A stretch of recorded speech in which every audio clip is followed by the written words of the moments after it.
జై శ్రీమన్నారాయణ.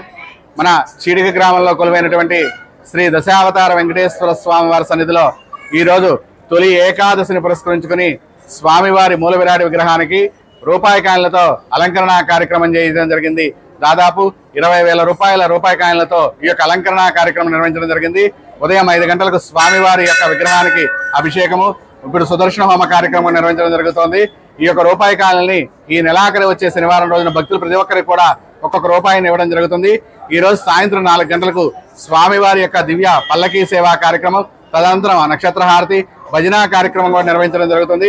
కావున ఈ కార్యక్రమాల్లో కూడా భక్తులు విరివిగా పాల్గొని స్వామివారి కృపక పాత్రలుగా కూర్చున్నాం. దాదాపు ఈ రోజు స్వామివారి సన్నిధికి 20,000 మంది భక్తులు ఇచ్చేయడం జరిగింది. ఈ యొక్క భక్తులకు ఎటువంటి ఆటంకం లేకుండా ఆలయ కమిటీ వారు అన్ని ఏర్పాట్లు చేసి ప్రసాద వితరణ కార్యక్రమం కూడా చేయడం జరిగింది. కావున భక్తులు కూడా ఈ రోజు సాయంత్రం జరిగే కార్యక్రమంలో పాల్గొని స్వామివారి దివ్య అనుగ్రహ పాత్రలుగా కూర్చున్నాం. ముఖ్యంగా ఈ యొక్క క్షేత్రంలో 11 శనివారాలు 11 ప్రదక్షిణాలు చేస్తే అనుకున్న కోరికలు తీరుతాయి. ఈ క్షేత్రం రోజు కూడా ప్రతి ఒక్క భక్తుల కోరికలు తీర్చే క్షేత్రంగా దినదిన పరివర్తమానంగా జరుగుతోంది. కాబట్టి ప్రతి ఒక్కరూ కూడా ఈ స్వామిని దర్శించుకోండి. దేశంలోనే 2వ క్షేత్రం కాబట్టి ప్రతి ఒక్కరూ విచ్చేసి స్వామివారి కృపక పాత్రలుగా కోరుతున్నాం. జై శ్రీమన్నారాయణ.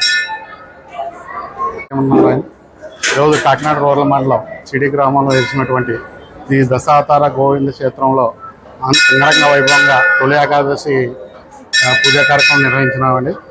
ఈరోజు ఉదయం 5 గంటల నుండి స్వామివారి దర్శనానికి అన్ని ఏర్పాట్లు, భక్తులకు ఎటువంటి ఇబ్బంది లేకుండా క్యూ లైన్లు, అలాగే మంచినీటి సదుపాయం, అన్ని రకాల వసతులతో భక్తులకు అందరూ కూడా అన్ని సదుపాయాలు కల్పించి ఈరోజు స్వామివారి దర్శన కార్యక్రమాన్ని ప్రారంభించామని. సాయంత్రం 9 గంటల వరకు ఈ దర్శన కార్యక్రమం ఉంటుంది.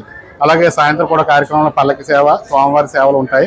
ఈరోజు ప్రత్యేకంగా చెప్పుకోవాల్సింది ఏంటంటే సుమారు 20,000 రూపాయల రూపాయి కాయిన్లతో స్వామివారిని అత్యంతంగా అతి సుందరంగా స్వామివారిని అలంకరణ చేస్తున్నారండి. ఈ అలంకరణకి ముఖ్యంగా మా ప్రధాన అర్చకులు శ్రీ సతీశాచార్య గారు, అలాగే మా కమలాకరాచార్య గారికి కూడా మా కమిటీ తరఫున ధన్యవాదాలు తెలియజేస్తున్నాం.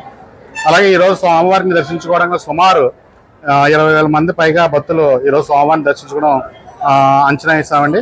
ఆల్రెడీ ఉదయం 5 గంటల నుంచి కూడా భక్తులు ఇప్పటి వరకు వారు తీరుతూనే ఉన్నారు. స్వామివారికి ప్రసాద ఏర్పాట్లు, అన్ని రకాల ఏర్పాట్లు కూడా చేస్తున్నాం. భక్తులందరూ కూడా ముఖ్యంగా భక్తులందరూ కూడా తొలి ఏకాదశి శుభాకాంక్షలు. ఈ గుడి పునర్నిర్మాణం జరిగింది కదా నుంచి 2వ తొలి ఏకాదశి జరుపుతున్నామండి. ఈ నిర్మాణానికి అత్యధికంగా నిర్మాణానికి సహకరించిన భక్తులందరికీ కూడా, మా దాతలకి అందరూ కూడా మా హృదయపూర్వక ధన్యవాదాలు.